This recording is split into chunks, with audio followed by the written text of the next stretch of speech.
Le Parti québécois est un grand parti politique, capable, comme il l'a déjà prouvé, de grandes politiques sociales, économiques et culturelles. Le défi des Sherbrookeois et des Québécois sont grands et nous allons les relever, et ça commence par déloger Jean Charest. Parfois, il faut aller à l'essentiel. Vous savez, on est en train de prendre une bière, on est au barbecue, et là, mon oncle, il dit, de toute façon, au Québec, il y a 42% des gens qui ne payent pas d'impôts. Ils ne payent pas d'impôts. Ben, comment tu veux avoir une société qui a de l'allure quand il y a tout ce monde-là qui ne paye pas d'impôts? C'est pas fou. Alors là, ce qu'il faut dire à mon oncle, dans ce cas-là, c'est dire, ah ouais, ah oui. Mais mon oncle, aux États-Unis, là, c'est quoi la proportion? Oh, ben, je vais te le dire, mon oncle, c'est 50% aux États-Unis. Oh! Là, il change de sujet. Parce que là, on vient de désingulariser le Québec. Là, si nous autres, c'est 42, mais on est médiocre, les États-Unis, eux autres, c'est 50, il y a un problème. Est-ce qu'il y en a ici qui ont l'électricité? C'est très utile, mais en Ontario, ça coûte 60% plus cher qu'au Québec. 60%.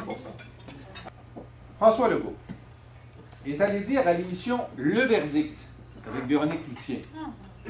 Et ça, cette émission-là n'est pas écoutée seulement par des économistes. Vous savez, monsieur, pas seulement des économistes. Okay? Et il est allé dire que le revenu moyen aux États-Unis était de 45% supérieur au revenu moyen au Québec. Là, moi, j'ai pas aimé ça. Parce que ça veut dire que le monde pense que si vous êtes monteur de ligne à Sherbrooke, et vous déménagez dans le Vermont, vous allez avoir une augmentation de salaire de 45%. C'est ce que le monde comprend.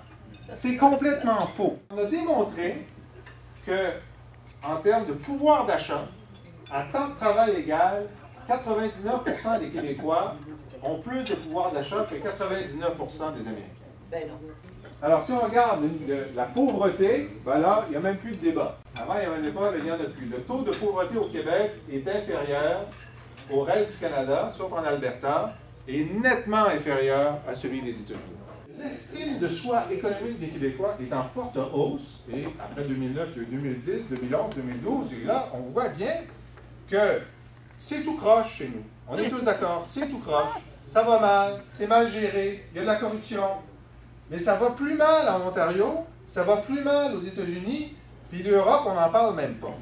Parce qu'on est une nation, on a des leviers législatifs et on a du pouvoir d'achat. On va utiliser les leviers de notre pouvoir, que ça vous plaise ou non. Maintenant, est-ce que sur certains aspects aussi, on va se frapper au cadre légal canadien? Oui.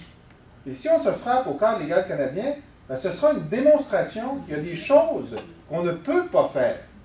Est-ce que ça va faire en sorte que des gens deviennent souverainistes? J'espère. Parce que ça va démontrer les limites dans lesquelles on est en tant que nation.